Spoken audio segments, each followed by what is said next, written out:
Meus irmãos, que a graça do Senhor seja com todos. Vamos abrir as nossas Bíblias na carta de Paulo aos Efésios, capítulo de número 3. Nós vamos ler os versos de 14 a 21.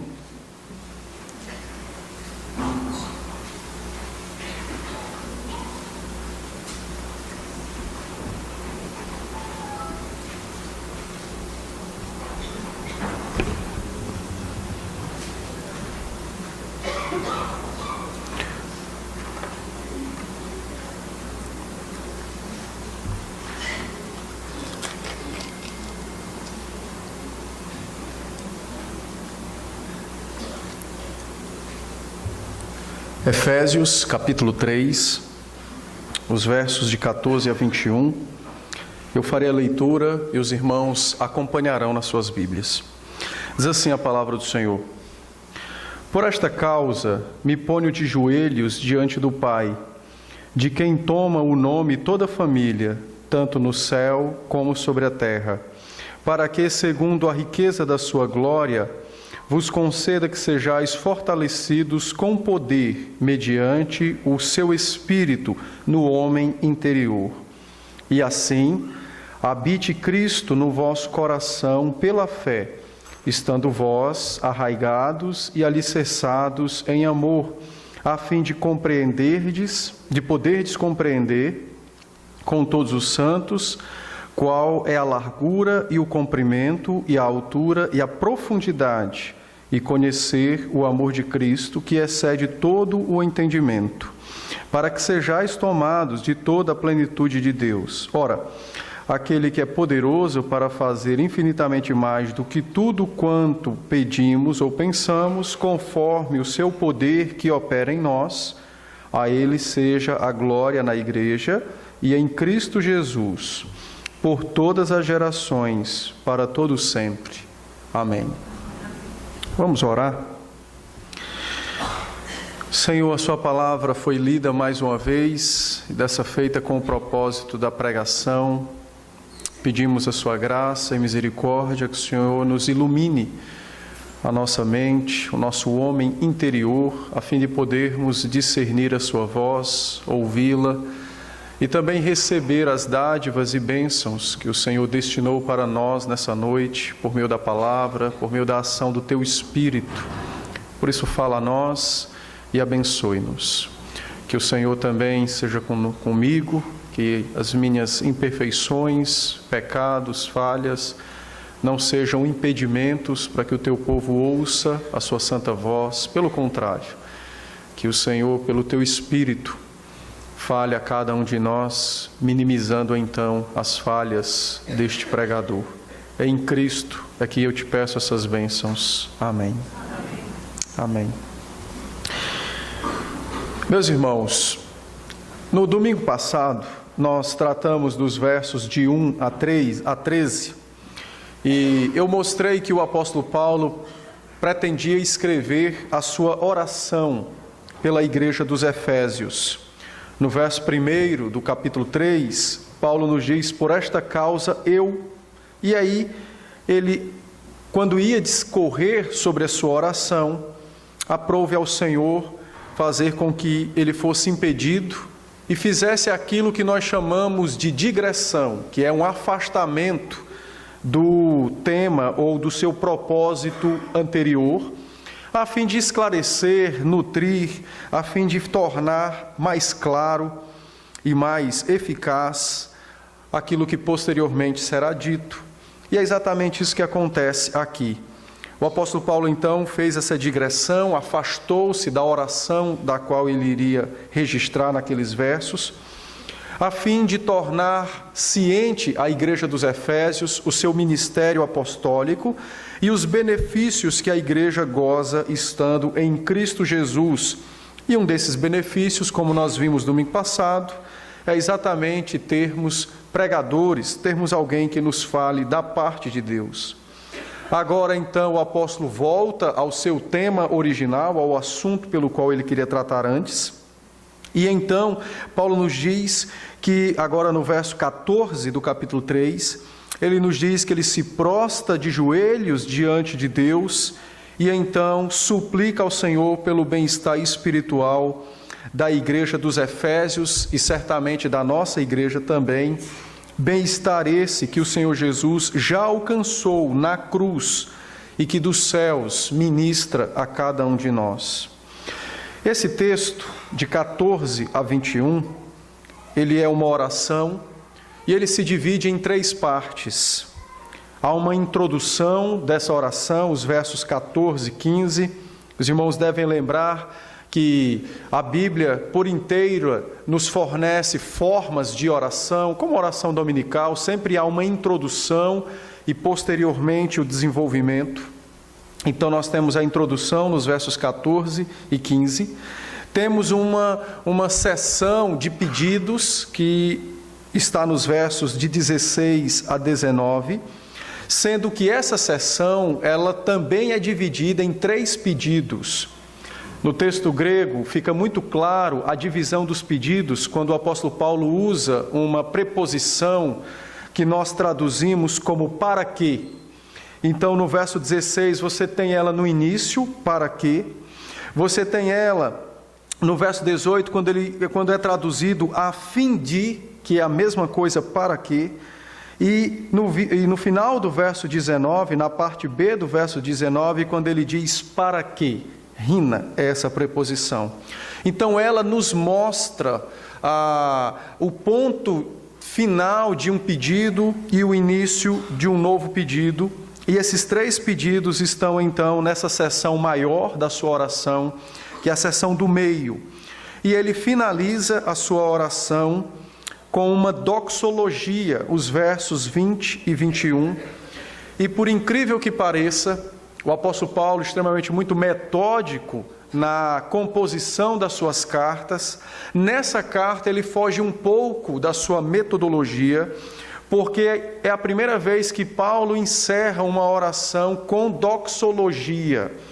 E essa doxologia tem alguns acréscimos de informações, quando ele então diz, por exemplo, no verso 21, seja a glória a Deus tanto na igreja quanto no Senhor Jesus Cristo, tanto nas gerações que se dão sobre a face da terra, como na geração eterna, aquela que irá residir nos céus pelos séculos sem fim.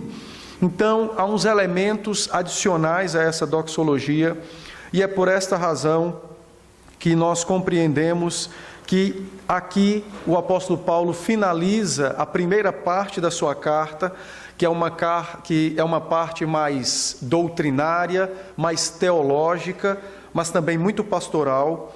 E a partir do capítulo 4, como nós veremos nos domingos seguintes, se Deus nos permitir, ele então vai mostrar tudo o que foi dito anteriormente, de modo mais prático, no dia a dia da igreja e na execução das funções dentro do povo de Deus. Bom, nós vamos seguir então essa ordem, primeiro a introdução, depois os pedidos, depois conclusão com a doxologia. Eu não vou abordar o texto todo hoje, nós não temos condições de fazer isso em um único sermão.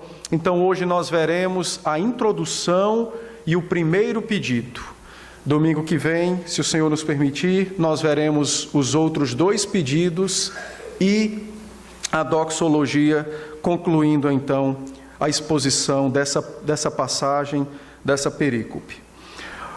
Paulo então introduz sua oração dizendo que por esta causa me ponho de joelhos diante do Pai, de quem toma o nome toda a família, tanto nos céus como sobre a terra.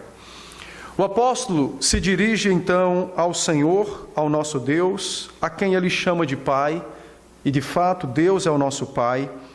E Paulo agora, de um modo mais estreito, mais próximo, nos dá uma razão por que nós devemos nos aproximar de Deus como nosso Pai.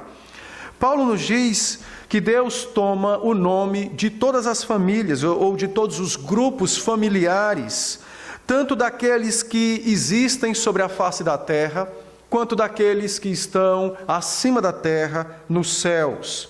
Ao fazer isso, o apóstolo Paulo lembra aos crentes de Éfeso, e a mim e a você também, de que Deus primeiramente é nosso Pai por ser nosso Criador. É bem verdade que quando Paulo diz que Deus toma o nome das famílias nos céus, ele se refere aos anjos, mas a Bíblia não nos fornece informações acerca de famílias angelicais. Entretanto, quando o apóstolo diz famílias tanto nos céus como na terra, a ideia é de que essas famílias ou esses anjos, assim como os homens, estão ligados ou unidos àquele que os gerou e que por esta razão Deus é então o Pai. Deus então é o nosso Criador, é o que diz Paulo, e por esta razão é o nosso sustentador, tanto de nós, homens, quanto dos seus anjos. Deus sustenta nas palmas de suas mãos todos os homens na face da terra e os seus anjos no seu reino de glória e de majestade. As famílias consistem então de um patriarca, e nesse caso é o próprio Deus quem as forma e quem as sustenta. E ele faz isso então pela palavra do seu poder, quando nos criou, mas também, de modo mais específico, tem nos constituído sua família quando nos elegeu e nos salvou para pertencermos a Ele e para estarmos ligados a Ele por um vínculo extremamente próximo e real, um vínculo de amor estabelecido no seu Filho, o Senhor Jesus Cristo. Por essa razão, quando Paulo nos diz que ele ora ao Deus e Pai, que tem ou que toma o nome de toda a família, tanto nos céus como sobre a terra, Paulo diz então que a família de Deus está dividida, entre aspas. Há uma parte que reside na terra e a outra que reside nos céus. A família de Deus que reside nos céus ainda não é a igreja triunfante, gloriosa. Ainda não chegou o momento da ressurreição dos salvos e da sua assistência ou da sua morada definitiva com Cristo diante da majestade de Deus.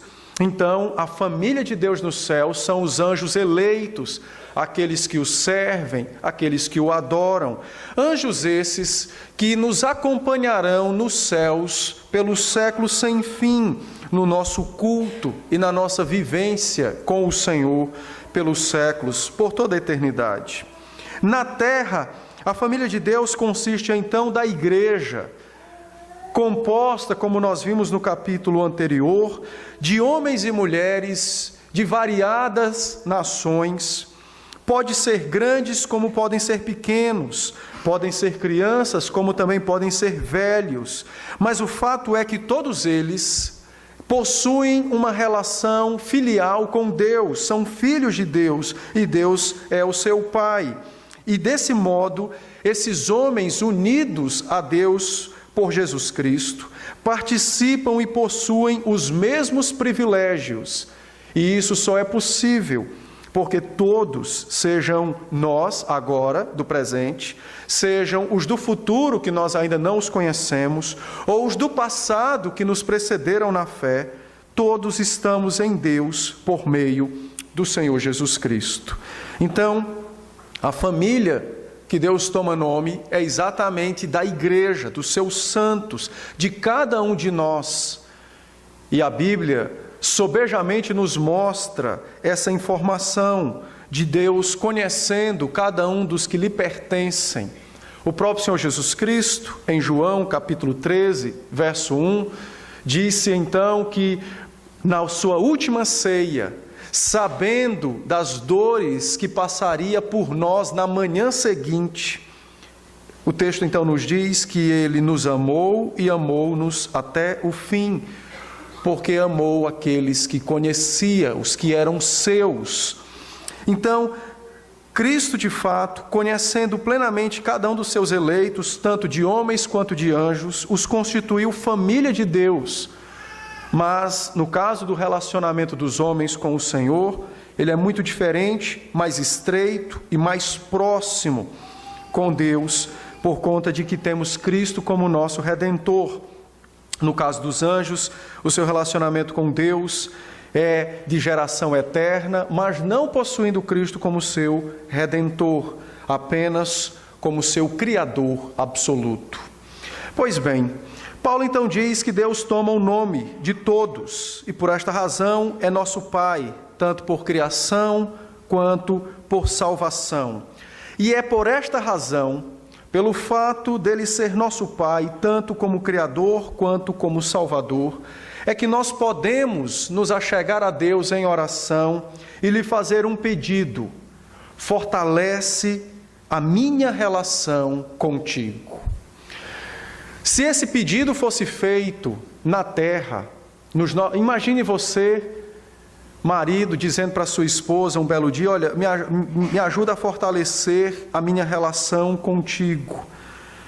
Dúvidas seriam despertadas, medos surgiriam tanto no coração de quem ouve quanto no coração de quem fala.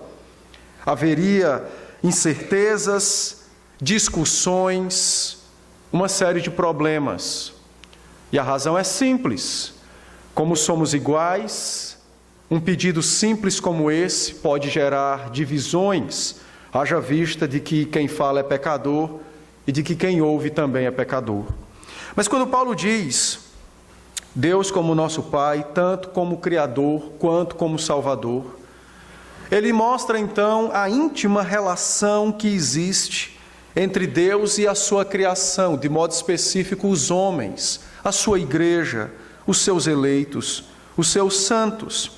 E essa ligação é tão íntima e tão próxima que os homens podem se aproximar de Deus, sendo Ele perfeito e absoluto em seu ser, não tendo nenhuma sombra de variação ou mudança. Nós podemos dizer a Ele: Senhor, nós não somos como o Senhor. Nós não somos assim, nós não somos imutáveis, nós somos falhos, fracos, e por esta razão nós apelamos ao Senhor dizendo: fortalece a minha relação contigo. Perceba que tal pedido se dá por conta de intimidade, de conhecimento, de relacionamento, de fé e de amor. Se Deus fosse um estranho para nós, dificilmente nós ousaríamos ir a Ele em oração e lhe entregar esse pedido: fortalece a minha relação contigo. Haveria dúvidas e medos em nossa parte, e por conta do nosso pecado, nós iríamos frustrar a nós mesmos com aquela velha ideia de querermos impressionar Deus com nossa santidade e beleza espiritual.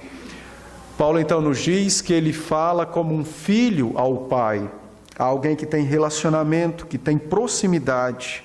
E o resultado dessa paternidade de Deus, dessa proximidade de Deus com o seu povo, é que nós podemos levar os nossos pedidos, inclusive este: fortalece-nos no nosso relacionamento contigo, tendo segurança de que nós não seremos expulsos da sua presença pela nossa fraqueza e pelos nossos pecados, mas pelo contrário, nós teremos grande segurança de que seremos ouvidos e atendidos com misericórdia e graça, e não com juízo e disciplinas.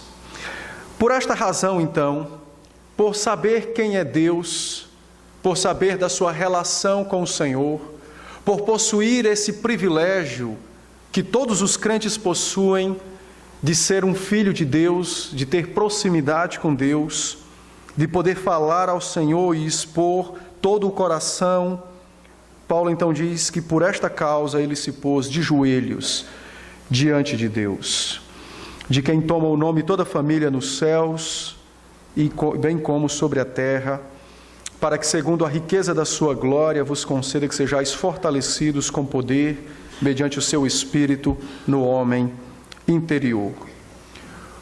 O conteúdo da oração de Paulo é este: perseverança dos santos. O desejo daquele apóstolo como um ministro de Cristo, que é exatamente o desejo do próprio Senhor Jesus, é que nós sejamos fortalecidos, sustentados, que não decaiamos da fé, que não fraquejemos na nossa vida com o Senhor. Paulo apela ao seu Deus e Pai. Paulo se dirige ao Senhor e pede a Ele o mais puro dom divino, que é exatamente o nosso sustento, a nossa perseverança, nosso permanecer em Jesus Cristo. Paulo lembra a Deus, o seu Pai, como uma criança lembra ao seu pai uma promessa feita. Paulo diz: sustenta no Senhor, porque o Senhor nos prometeu, e eu agora venho buscá-lo, porque criei na sua promessa e sei que o Senhor é poderoso para me dá-la. Se você abrir comigo a sua Bíblia em Lucas, capítulo de número 11,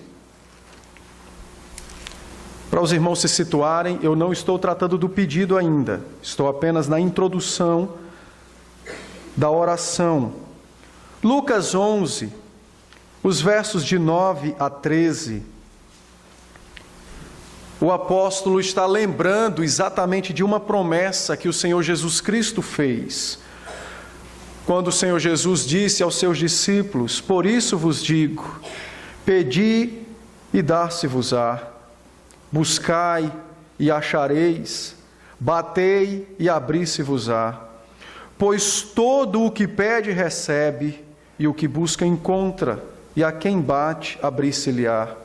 Qual dentre vós é o pai que, se o filho lhe pedir pão, lhe dará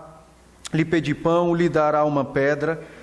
Ou, se lhe pedir um peixe, lhe dará em lugar de peixe uma cobra?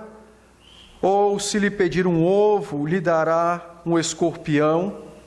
Ora, se vós, que sois maus, pecadores, sabeis dar boas dádivas aos vossos filhos, quanto mais o Pai Celestial dará o Espírito Santo àqueles que lhe pedirem.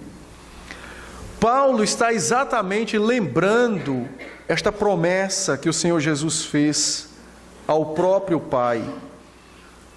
Ele trouxe nos seus lábios exatamente esse texto, e ele então, como ministro da igreja de Éfeso, ele diz: Senhor, eu venho buscar aquilo que o Senhor mesmo me disse que me daria, a mim e ao seu povo. Eu venho buscar exatamente a realização de uma promessa que o teu filho fez, que foi: se nós pedíssemos ao Senhor o seu Espírito, perseverança, sustento na fé, o Senhor não olharia para as nossas fraquezas ou debilidades, mas nos enviaria o seu Espírito para nos sustentar, para nos auxiliar na vivência da nossa fé. Por meio dessa sua postura de pedir ao Pai, fortalece a nossa relação contigo, dá-nos do teu Espírito. Paulo incentiva não somente os efésios, como a mim e a você, a irmos a Deus constantemente em busca do verdadeiro auxílio para a nossa fé. Deus jamais espera encontrar-nos poderosos, santarrões na fé, que não irão pecar, que não necessitam de seus auxílios, que não precisam de suas ajudas, que podem andar e viver nesta terra por si mesmos. Deus não espera isso de nós. Deus espera de nós, crentes, que amam o seu Filho, e que por amarem o seu Filho reconhecem suas fraquezas e debilidades, seus pecados, reconhecem que não podem lutar contra Satanás sozinho, e que por esta razão apelam ao único que é poderoso para nos auxiliar na fé, que é o nosso próprio Pai.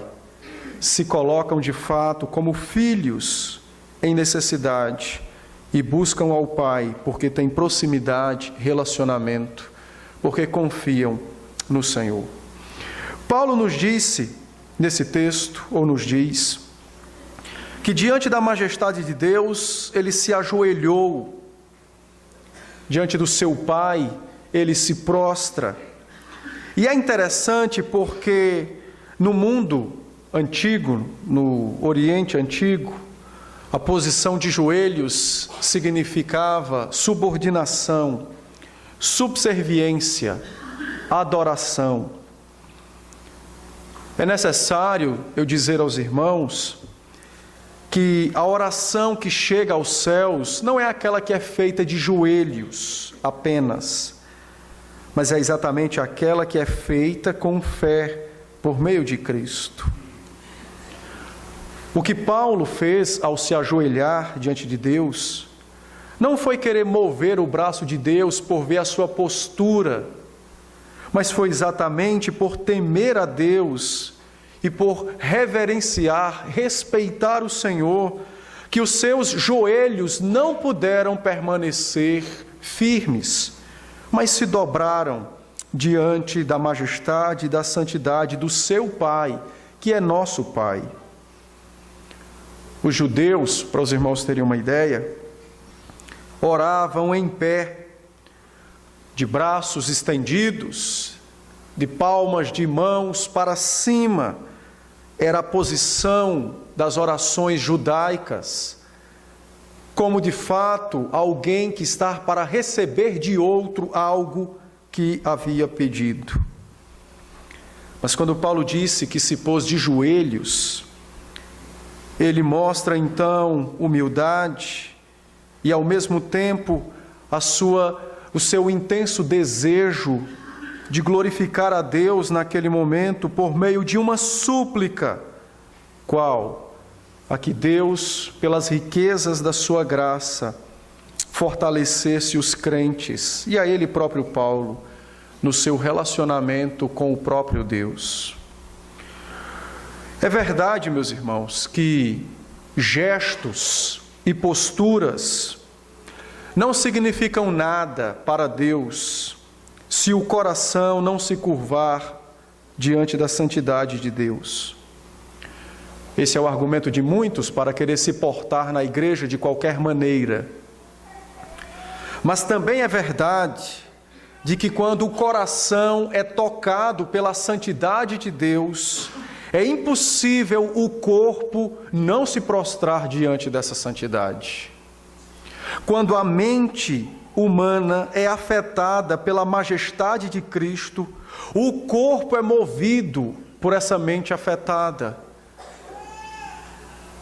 É impossível sabermos de algumas posturas que desagradam a Deus e querermos repeti-las, seja no culto ou na nossa vida particular, com o argumento de que no coração nós reverentemente nos aproximamos de Deus.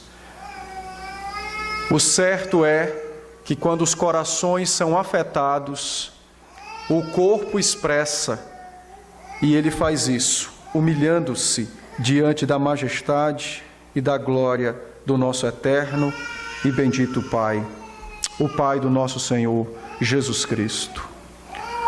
Pois bem, é a esse Deus que nós nos dirigimos, e é a esse Deus que o apóstolo se dirige, é a esse Deus a quem Paulo suplica: fortalece-nos o nosso relacionamento contigo. Os versos 16 e 17 nos apresentam então o primeiro pedido. Chegamos agora à segunda parte da oração, e nessa oração já vimos, Paulo faz 3 pedidos, e o primeiro deles está nos versos 16 e 17.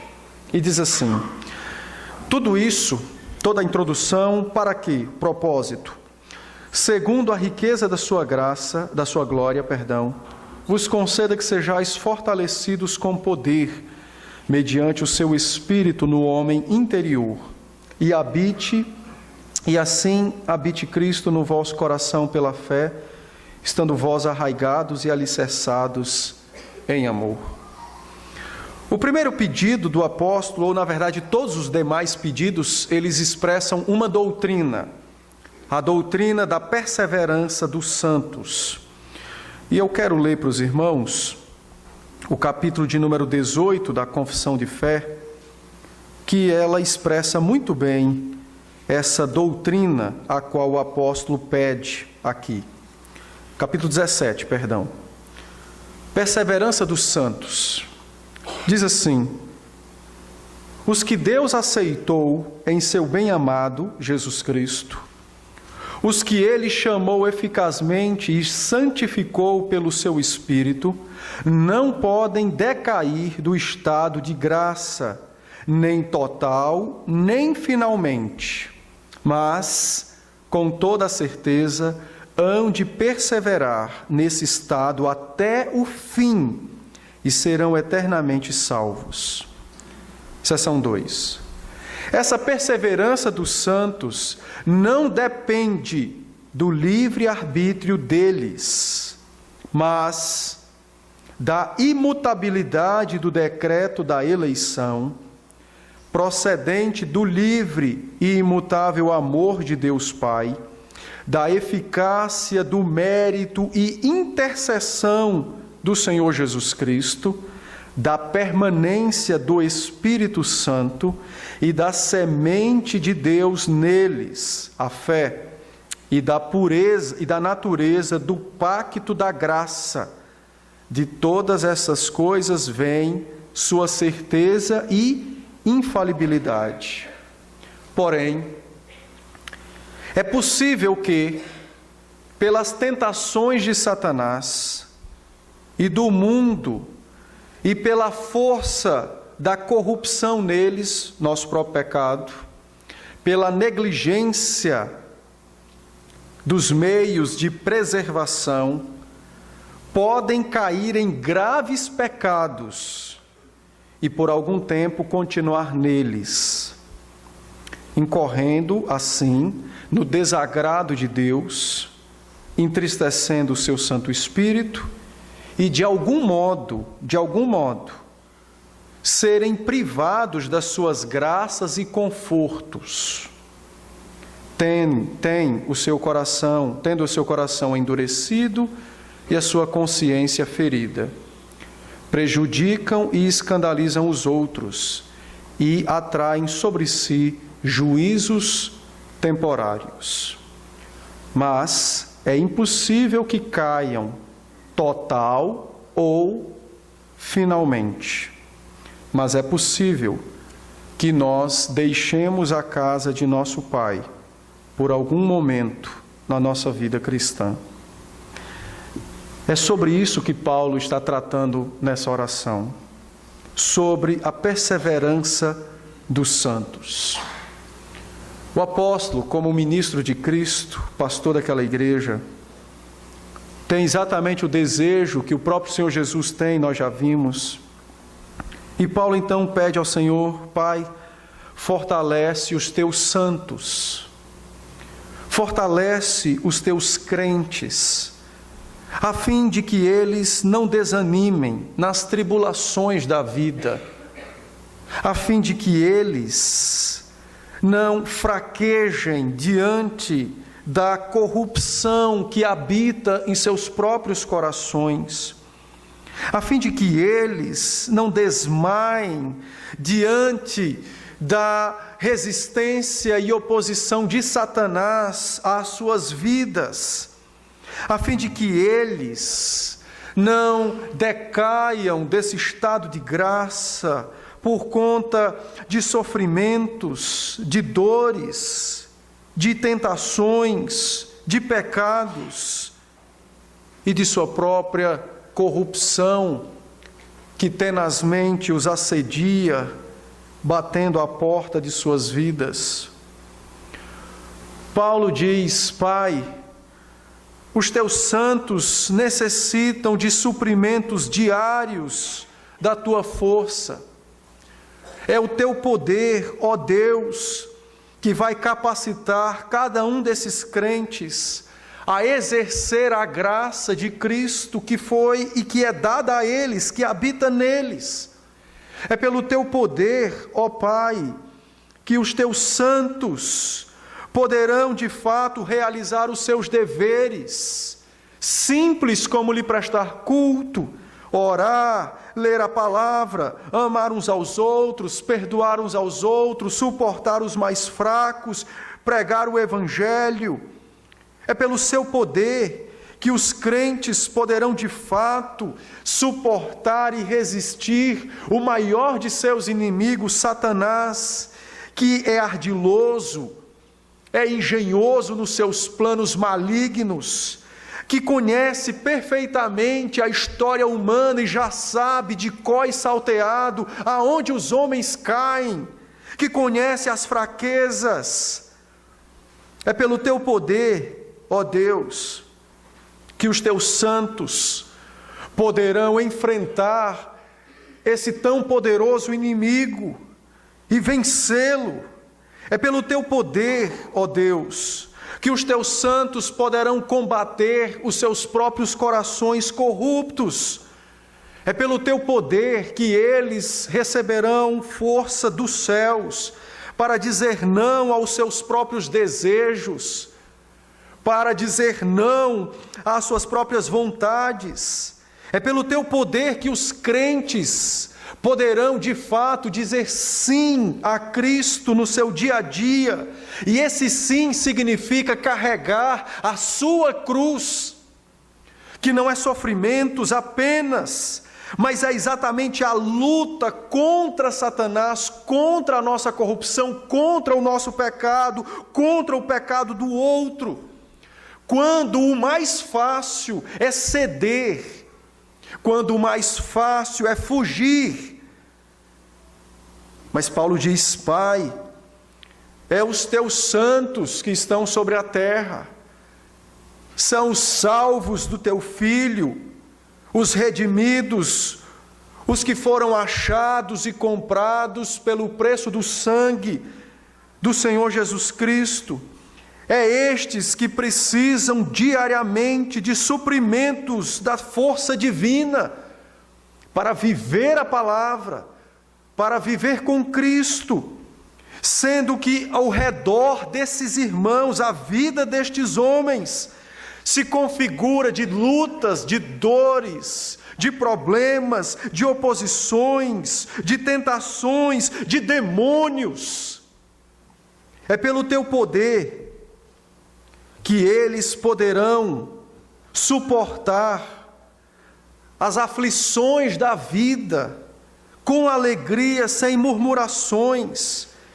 É pelo teu poder que eles poderão desfazer as intrigas, as enrusgas que Satanás muitas vezes promove nos relacionamentos. É pelo teu poder, é o que Paulo diz, que eles poderão chegar ao final de suas vidas com Jesus Cristo, amando e desejando estar com Ele pelos séculos sem fim.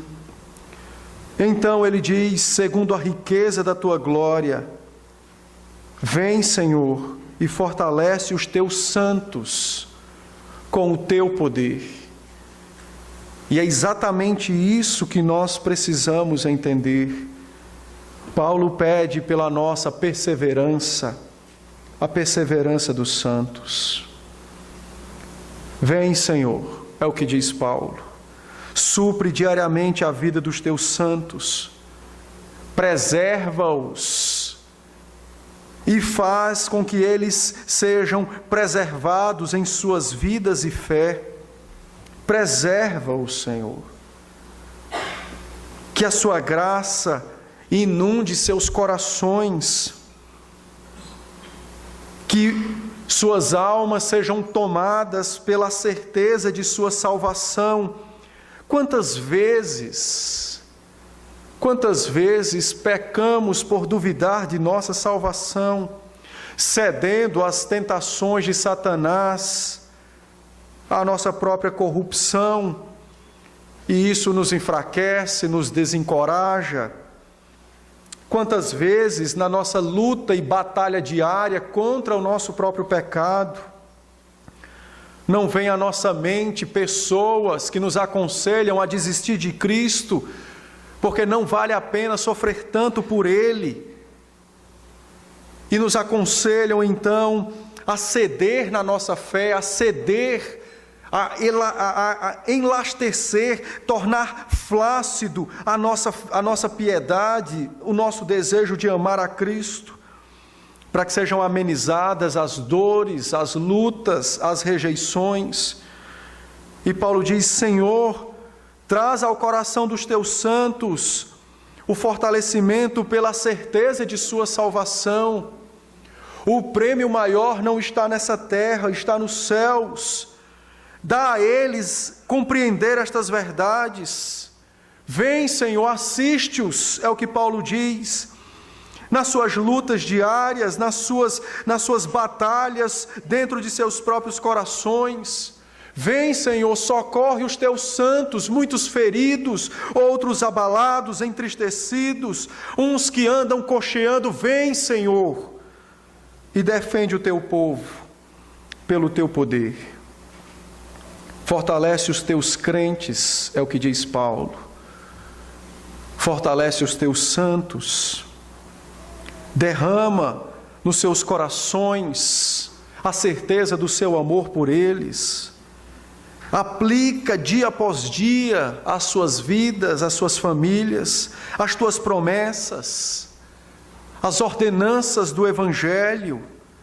Vem, Senhor, é o que Paulo diz, dá a eles te conhecer com profundidade, sustenta-os nas palmas das tuas mãos, fortalece-os na fé, no relacionamento contigo mesmo.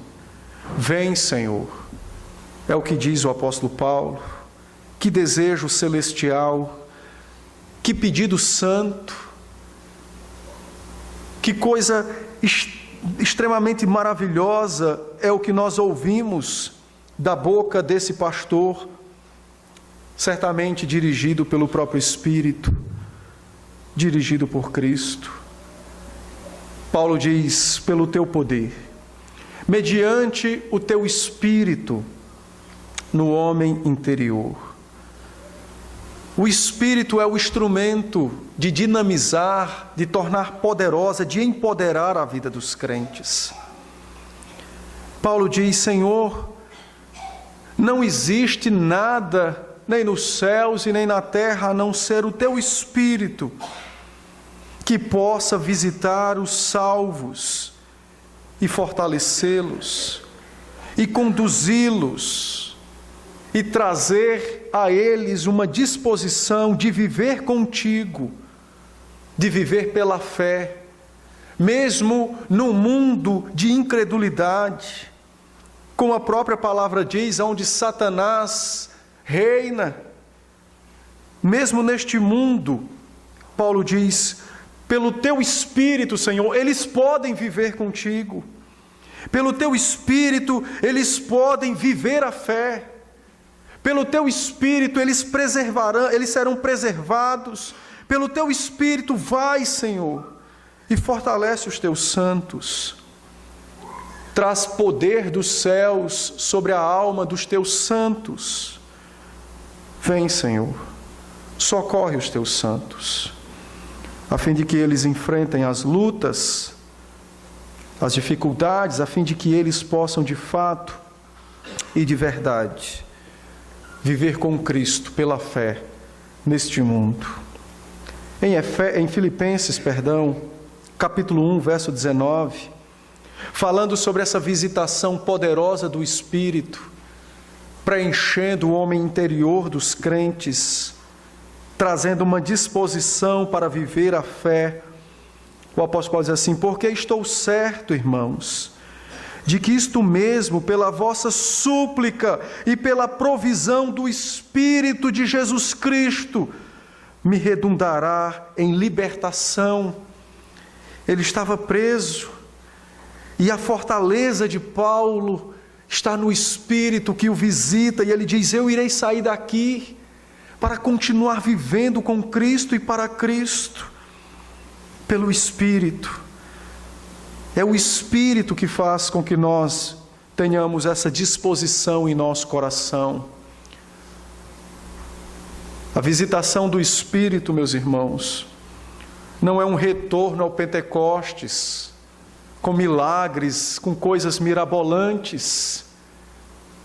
A visitação do Espírito é exatamente o auxílio aos crentes, para jamais deixarem Jesus Cristo, o Salvador de suas vidas, e para se relacionarem com o seu Pai, o verdadeiro Pai, com intimidade, com proximidade. O Espírito vai visitar-nos, é o que diz Paulo. Ele vai vir a nós, no nosso homem interior, no nosso coração, na nossa alma, na sede da alma humana, do entendimento. O homem interior tem sido uma expressão interpretada para coração, para alma, para espírito, é a mesma coisa. Mas como o Espírito vai trazer forças dos céus à nossa alma? Então, observando as Escrituras, é perceptível ver que a alma se manifesta pelo homem, pela parte física, por meio da racionalidade, a inteligência, por meio da vontade, a volição, os desejos, e por meio da consciência, que é exatamente o lugar onde nós acumulamos a palavra, as promessas, raciocinamos, onde o Espírito opera, e de lá então há uma ordem para o coração, para nos desviarmos do pecado, e sem essa ordem nós nos entregamos ao pecado. Então Paulo nos diz que o Espírito vai poderosamente visitar os crentes, na sua inteligência, na sua razão. A oração do apóstolo é para que o Senhor Jesus, no poder do seu Espírito, capacite os crentes a discernirem entre o que é certo e entre o que é errado. Muitas das tentações de Satanás chegam ao êxito, são exitosas por conta da pouca ou da fragilidade intelectual dos crentes. Não conseguem enxergar com profundidade apenas o que é aparente, não conseguem discernir de modo mais profundo certo ou errado, ligando aos mandamentos, à palavra. Por isso eles caem em algumas tentações, pecam contra o Senhor e depois estão em situação difícil por conta desse pecado, angariam para si juízos e sofrimentos. Paulo então diz: Senhor, visita a mente, o intelecto dos crentes. Derrama sobre eles a sabedoria do Teu Filho por meio do Teu Espírito, para que os crentes sejam de fato meninos na malícia, mas grandes juízes quando se trata de prudência, sejam grandes juízes na prudência.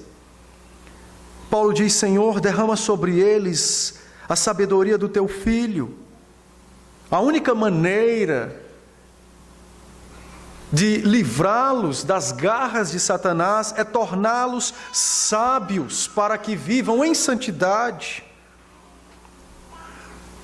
é torná-los conscientes e conhecedores das Tuas promessas e da Tua palavra. Os crentes precisam orar: Senhor, visita a minha mente, o meu intelecto. Eu acho interessante que às vezes passam coisas tão simples e nós não conseguimos discernir o mal naquilo. Um dia desses eu estava vendo Os Trapalhões e o homossexualismo já era defendido de uma forma tão engraçada por meio daquele negão. E as pessoas nem imaginavam, talvez muitos nem imaginaram naquela época, como Satanás ardiloso, como um rato, estava sorrateiramente adentrando os lares cristãos com brincadeiras e com um homossexual no meio. E quantos de nós, ao assistirmos aqueles programas, nunca nos despertamos em nossa alma de que havia entre aqueles um enviado de Satanás para perverter a masculinidade bíblica, a masculinidade do próprio Senhor Jesus Cristo. Eu estou apenas dando um exemplo de como nós precisamos da visitação do Espírito no nosso intelecto. Os adolescentes, os jovens que estão na faculdade, na escola, os pais precisam, como Paulo, se ajoelhar e dizer: Senhor, que o Espírito seja um guardião à porta do coração dos meus filhos. Meus irmãos, talvez muitos de nós não tenham a menor noção da luta travada no nosso interior, no nosso coração, quando os crentes estão expostos a toda artimanha maligna. Agora imagine os nossos filhos sem preparação, sem conhecimento doutrinário, teológico. Não haverá guerras dentro deles. Haverá um Senhor e um servo, e o Senhor não será Cristo. Há poucos dias foi chancelado pelo Supremo Tribunal do nosso país o ensino das ideologias homossexuais e toda porcaria que existe. Um sábio ministro do nosso povo, não dirigido por Cristo, teve essa façanha mental de permitir tal coisa. Mas eu não culpo o ministro por isso. Mas culpo a igreja, os pais, que confiam no mundo, sendo que a Bíblia diz: o mundo jaz no maligno e a escola está no mundo. Nós não vamos sair do mundo até o dia em que Cristo vier nos buscar. Mas Deus providenciou muros para nos proteger dos ataques do mundo. E o problema está aí. Muitos pais, muitas famílias, muitas igrejas têm ignorado estes muros e de peito aberto se lançam num campo minado. São presas fáceis para Satanás.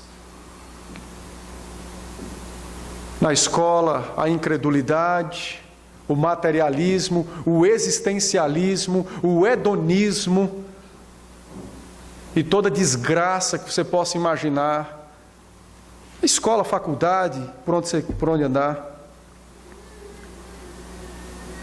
é exposto aos nossos filhos. E nós pais, muitas vezes, estamos tão preocupados em dar um tênis de marca para os filhos e não derramamos suor em oração diante de Deus pela alma deles. Este homem, este pai, este pastor, pede: Senhor, visita a mente de cada um dos teus santos. Satanás não é burro, meus irmãos, é uma mente altissimamente intelectual e tem levado vantagem contra muitos de nós, porque nós temos nos aprimorado na intelectualidade desta terra, mas não temos dado a mesma atenção para a intelectualidade que vem dos céus. Paulo diz: Senhor, que o Espírito visite a consciência dos nossos irmãos, dos santos. Visita, Senhor, suas consciências. O Espírito, e somente o Espírito, meus irmãos, pode tornar os seus ouvidos sensíveis à voz de Deus. Todos os dias, nós somos endurecidos pelas tentações, pela nossa própria corrupção, pelo mundo, pelo pecado de quem está do nosso lado. O Espírito trabalha arduamente na sua consciência para quebrar estas durezas e tornar a sua consciência sensível à voz dele. Eis a razão porque nós muitas vezes fracassamos diante de alguns pecados, porque nós ouvimos a nossa voz, porque ouvimos a voz de quem está do nosso lado, mas nossas mentes não conseguem ouvir a voz de Cristo, que enxerga, que prescruta o interior das almas, nos dizendo: se afaste desse ou dessa, se afaste disso ou daquilo. Muitas vezes naufragamos diante de algumas tentações, e não é culpa de Deus que não pôde nos livrar, Ele deixou meios para isso. É porque nós muitas vezes temos enchido a nossa mente, a nossa cabeça com aquilo que não nos faz ser santos. Temos tratado algumas coisas como normais, quando na verdade não são. O próprio apóstolo, em Filipenses capítulo 4, os versos 8 e 9, ele então diz: meus irmãos, tudo que é verdadeiro, tudo que é respeitável, tudo que é justo, Filipenses 4, 8 e 9, tudo que é puro, tudo que é amável, tudo que é de boa fama, se alguma virtude existe, existe as virtudes de Cristo, e se algum louvor existe, existe os louvores de Cristo. Seja isso que ocupe o vosso caderno, não a vossa mente, a vossa consciência, estas coisas que precisam ser buscadas por nós, estas coisas que precisam inundar, encharcar a nossa mente. Nós temos que nos esforçar para que estas coisas habitem a nossa consciência. Infelizmente, esses dias, no mês de maio, eu vi pais dando R$100 naqueles livrinhos de revista da Copa, e para comprar um livro para ensinar o seu filho a amar a Cristo de R$20 e R$30 é caro. É caro. Apenas como exemplo para nós podermos nos autoexaminar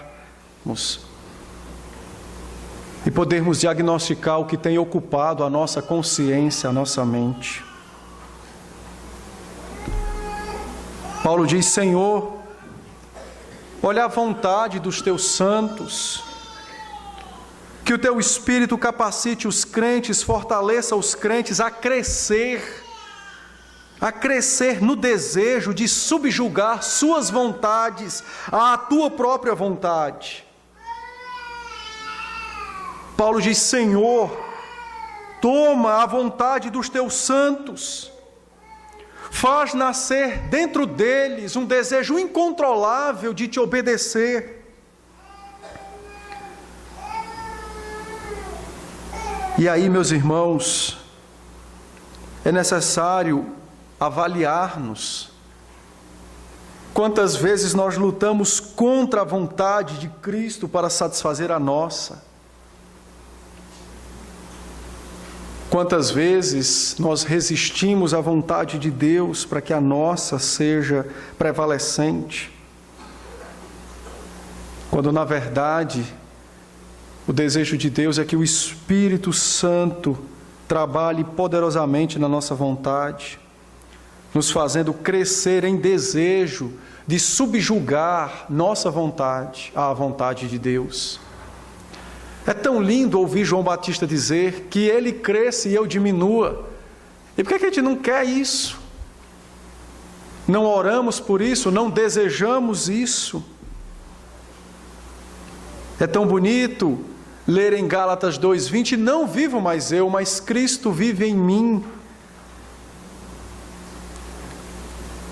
E na verdade, nós não temos lutado por isso, por esse desejo de entregar nossa vontade à vontade de Deus, de subjugar nossa vontade para servir à vontade de Deus. Deseje isso, meus irmãos. Do fundo do coração, deseje isso. Não somente agora, não somente hoje, mas pelo resto da sua existência nessa terra, seja longa ou pequena, deseje subjugar sua vontade à vontade de Cristo. Deseje isso. Ore por isso. Senhor, me ajuda a ter uma vontade subserviente à sua. Me ajude a ouvir a sua voz, minha consciência seja encharcada do que é puro, do que é santo. Me ajude na minha intelectualidade a ser um homem intelectual por Cristo e para Cristo. Me ajude, desejem isso. Nós precisamos desejar isso. Isso faz parte da nossa perseverança. E quando nós não desejamos essas coisas, nós caímos em pecado e fraquejamos e sofremos penalidades. Os crentes precisam desejar terem profundidade no seu conhecimento de Deus, profundidade na sua relação pactual com Deus. E essa profundidade não será alcançada a menos que nós, em oração, com corações desejosos, realmente desejosos, busquemos o Senhor para que o seu poder, mediante o Espírito, venha a nós e guie toda a nossa vida. Tudo o que fazemos, pensamos, desejamos, tudo seja guiado para Deus, para satisfazer a Deus, para glorificar a Deus. Se não fizermos isso, nós passaremos 100 anos neste mundo, sendo crentes talvez, mas padeceremos horrores nessa terra, causados pelos nossos pecados, pelas vitórias de Satanás contra nós, quando nos faz cair em tentações. E talvez o maior de todos os horrores, chegaremos aos céus sem conhecer Deus profundamente. Que Deus nos dê graça, nos ajude a amá-lo poderosamente, e que o desejo do nosso coração seja esse: fortalecimento. Vamos orar.